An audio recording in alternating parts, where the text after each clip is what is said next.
Hi, my name is Emma McDonnell, and today I'll be presenting our work, Caption It in an Accessible Way That Is Also Enjoyable, characterizing user-driven captioning practices on TikTok. I did this work with co-authors Tessa, Sinlapanuntakul, Hyun Moon, Kathryn Ringland, John Froehlich, and Leah Findlater. We'll begin with the motivation for our work. User-generated video content is increasingly a mainstay of people's media diets, but the accessibility of this content is little understood. One of the key accessibility considerations for video is whether or not it's well captioned, the focus of our research. User-generated captions are not legally required or standardized and are often highly stylized, despite the fact that prior work has found that highly stylized captions often are less good at providing access.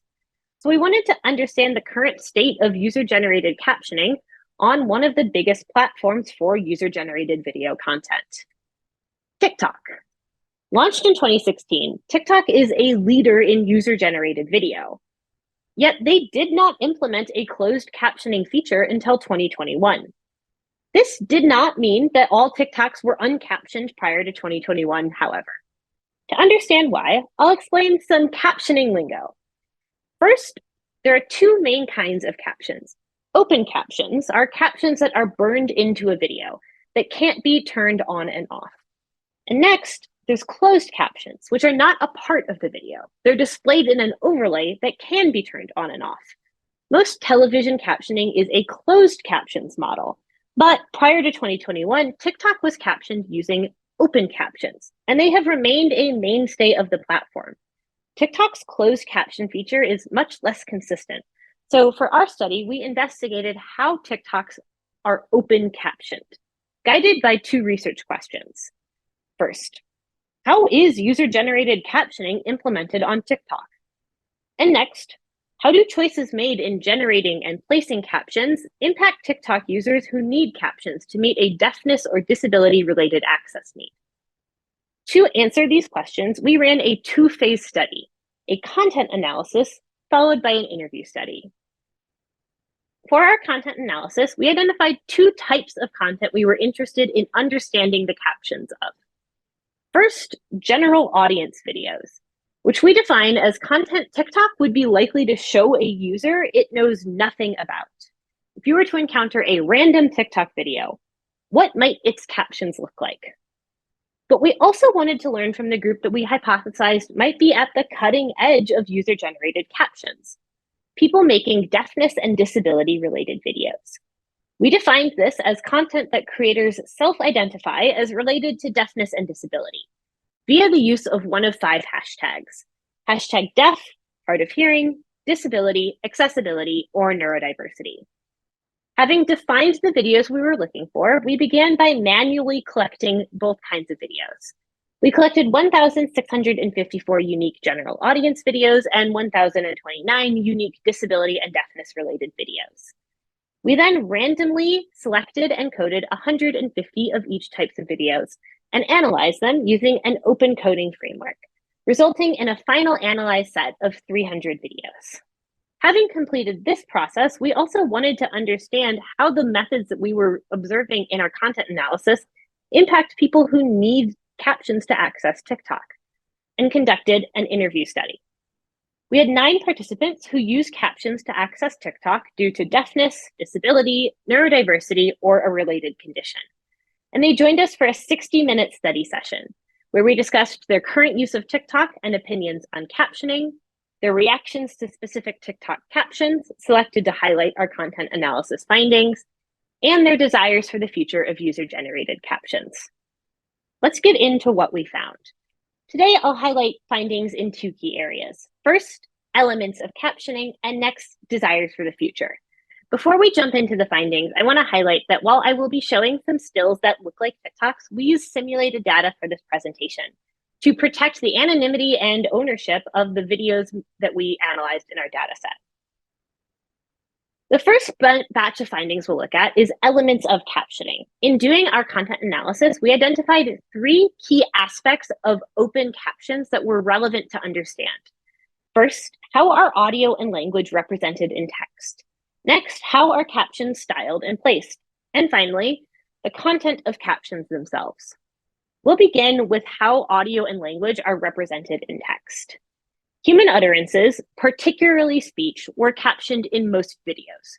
297 videos contained human utterances, and 290 of them captioned those utterances, 97.6%. And this aligned with our participants' priorities.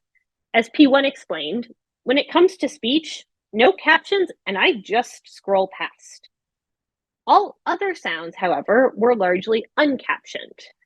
7 out of 204 videos that contained sounds other than human utterances, things like animal sounds or music, captioned those sounds, only 3.4%. However, our participants emphasized that this wasn't that harmful. P6 explained, captioning music just gives me more things that I need to read, and then it gets frustrating. And P9 explains, if you miss a sound on a TikTok video, you can still enjoy it. But for movies, you're left wondering. Specific affordances of this format, such as the small screen it's often viewed on or creative practices, made captioning sounds other than speech less relevant for our participants. Next, we'll consider aspects of caption style and placement.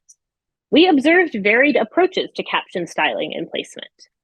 16.7% of videos used non-standard timings, such as the example I show on the right where the word breathe begins outside the frame of the video and is shrunk into the center. 34.3% of videos moved captions around the screen, sometimes to segment and structure information, but sometimes seemingly randomly. We observed a range of approaches to using color in captions. 29.3% of videos introduced a color other than black and white, and 22.3% used multiple colors in their captions. When non-standard choices were motivated by readability, they could be helpful, but often they created less readable captions. As P5 explained, I just don't want them changing the style and the font and the letters. That is really hard. Now we'll consider caption content. How does the content of captions represent the audio that was voiced? Captions were largely accurate transcriptions of video audio. 19.7% of videos had at least one error, but the average word error rate of videos with errors was 9.1%, ranging from 1 to 35.1%. Traditionally, high error rates have been the biggest barrier to captioning users accessing user-generated captions. And it does seem that TikTok has finally seen a breakthrough in the accuracy level of user-generated captions. We did, however, observe specific instances where captions were deliberately incorrect. Specific forms of deliberate non-verbatim captioning can be necessary on algorithmically censored platforms. As one participant, P9, explained, while I don't like it when they censor content, I understand the creator's reasoning.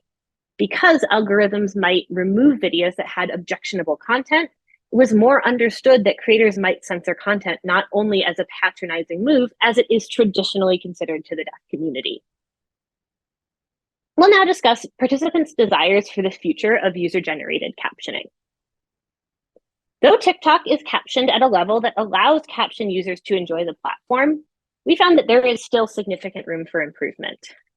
As P3 put it, I think people are so much better at captioning their videos, but they're still learning to caption it in an accessible way that is also enjoyable.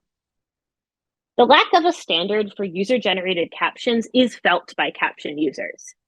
P2 explained, when it comes to the captioning industry, there are rules, there are standards, and they know what they are. But TikTok, it's wide open, anything goes. It's an open source. Participants hoped that platforms should embed captioning guidance into their interfaces to improve the quality of videos.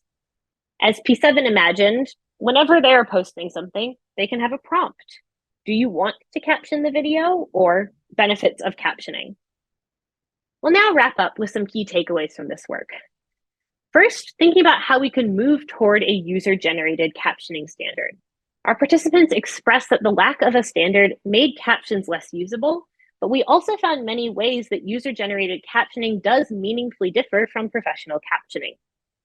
Therefore, we suggest that a user-generated captioning standard should build from traditional standards with key points of departure. Namely, loosen standards for formal mechanics of grammar, language, and punctuation, as they don't match the tone of the platform. Next, while a standard should prioritize readability when selecting caption colors, creators could use a wider range of colors than white on a translucent black background.